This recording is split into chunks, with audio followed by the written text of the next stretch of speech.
बिस्मिल्लाहिर्रहमानिर्रहीम, अस्सलाम वालेकुम। वेलकम टू माय चैनल दावत इस्लाम। मैं हूं आपका दोस्त शफकत अली ऑफिशियल। उम्मीद करता हूं कि आप सब लोग ईमान के आला दर्जे पे होंगे। सूरतुल माइदा की आयत नंबर 5 का तर्जुमा, आज तुम्हारे लिए सारी पाक चीज़ें हलाल कर दी गई हैं। अहले किताब का खाना तुम्हारे लिए हलाल है और तुम्हारा खाना उनके लिए, और महफूज औरतें भी तुम्हारे लिए हलाल हैं, खा वो अहले ईमान के घरों से हों या उन कौमों में से जिनको तुमसे पहले किताब दी गई थी, बशर्ते कि तुम उनके महर अदा करके निकाह में उनके मुहाफिज बनो, ना ये कि आज़ाद शहवत ज़नी करने लगो या चोरी छुपे आशनियाँ करो।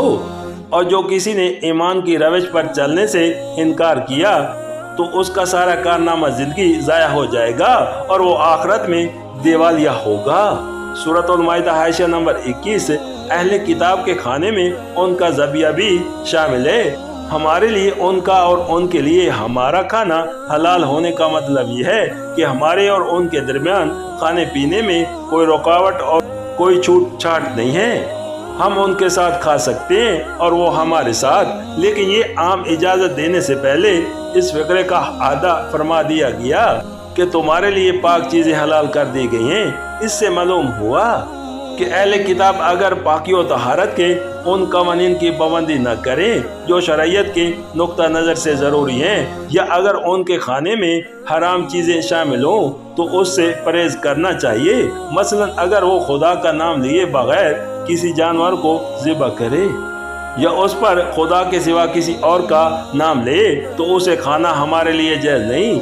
इसी तरह अगर उनके दस्तरखान पर शराब या सूअर या कोई और हराम चीज़ हो तो हम उनके साथ शरीक नहीं हो सकते। अहले किताब के सिवा दूसरे गैर मुस्लिमों का भी यही हुक्म है। फ़र्क सिर्फ ये है कि ज़बिया अहले किताब ही का जायज़ है, जबकि उन्होंने खुदा का नाम उस पर लिया हो। रह गैर अहले किताब तो उनके हलाक किए हुए जानवरों को हम नहीं खा सकते। सूरतुल माइदा आयत नंबर 22। इससे मुराद यहूदी नसार हैं। निकाह की इजाज़त सिर्फ उन्हीं की औरतों से दी गई है और उसके साथ शर्त ये लगा दी गई है कि मासनात महफूज औरतें हों। इस हुक्म की तफसीलात में फुक़हा के दरमियान इख्तलाफ हुआ है। इब्ने अब्बास रज़ियल्लाहु अन्हा का ख्याल है कि यहाँ अहले किताब से मुराद वो अहले किताब हैं जो इस्लामी हुकूमत की राया हों। रह दारुल अरब और दारुल कुफर के यहूद निसार तो उनकी औरतों से निकाह करना दुरुस्त नहीं। हनफिया इससे थोड़ा इख्तलाफ करते हैं।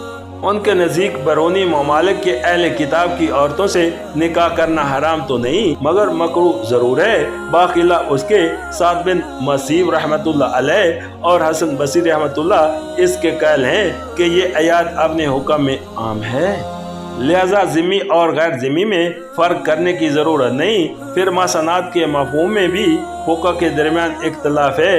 हज़रत उमर रज़ियल्लाहु अन्हा के नज़दीक उससे मुराद पाक दामन असमत मआब औरतें हैं और इस बिना पर वो अहले किताब की आज़ाद मनशन औरतों को उस इजाज़त से खारिज करार देते हैं। यही राय हसन रहमतुल्लाह, शिबी रहमतुल्लाह और इब्राहिम नखी रहमतुल्लाह की है और हनफिया ने भी इसी को पसंद किया है। बाखिलाफ उसके इमाम शाफी रहमतुल्लाह अलैह की राय ये है कि यहाँ ये लफ्ज़ लौंडियों के मुकाबले में इस्तेमाल हुआ है, यानी इससे मुराद अहले किताब की वो औरतें हैं जो लौंडियाँ ना हों।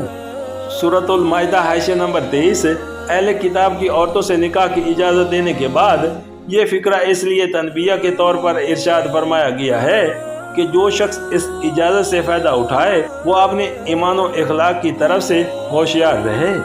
कहीं ऐसा न हो कि काफिर बीवी के इश्क में मुब्तला होकर या उसके अक़ीदों और अमाल से मुतासर होकर वो अपने ईमान से हाथ धो बैठे या इखलाक व मुआशरात में ऐसी रविश पर चल पड़े जो ईमान के मुनाफी हो।